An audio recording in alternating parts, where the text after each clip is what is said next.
Icyo mbona bambwira umuntu wese naba ari mu macana cyangwa umuntu wese ukunda bamubwira 3A canke aditatu amagara amahoro amafaranga nabi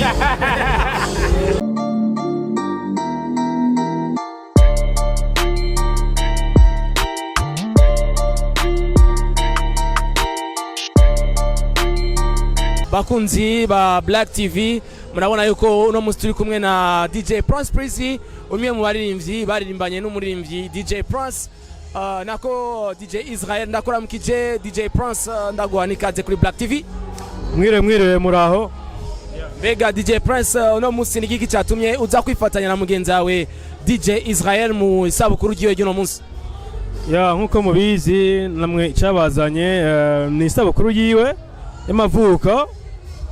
Twaje kumufasha kuryoherwa guhimbaza nawe nk'abagenzi nk'abavukanyi nk'abo bagendana nk'abanyamuziki eka nyene mu kanyamuneza ntangere.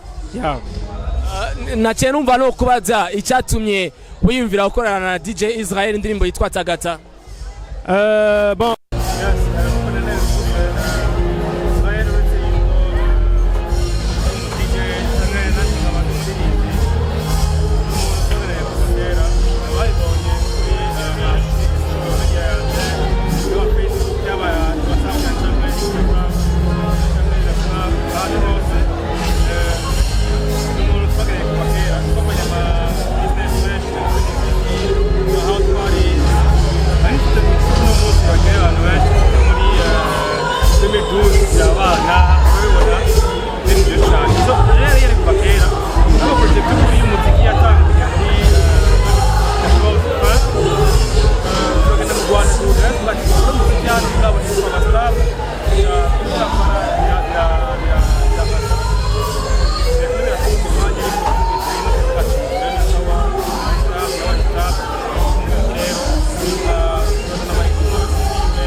DJ Israël. Yes.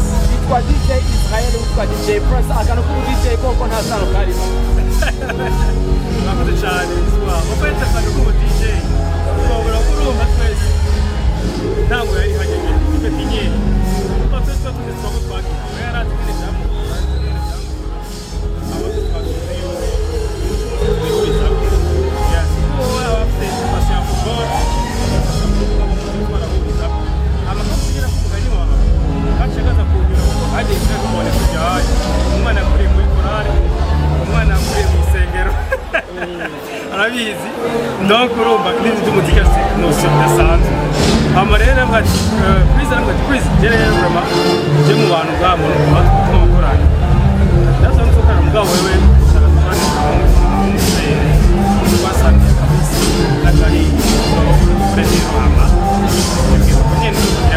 DJ Preeze wari usanzwe umenyereye wari watangiye kumenyera ibijyanye no kuririmba.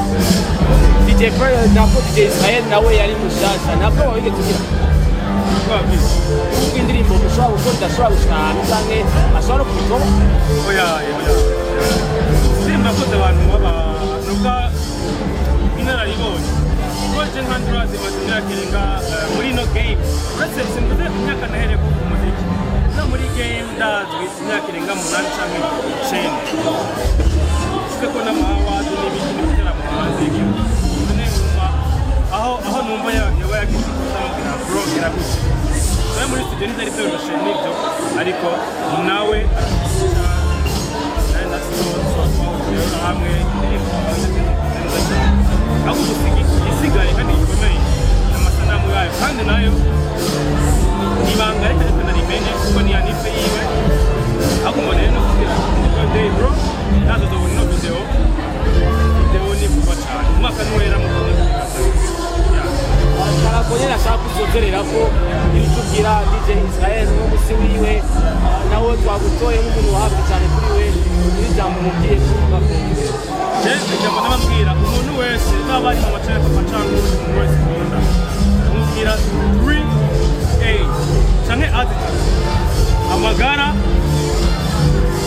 amahoro amafaranga ntabindi asante sana ibyo bintu bya mbere ubuzima wibuze ubuze kuri muri dutatu upfuye ese urakoze cyane Narakiwe, narakiwe.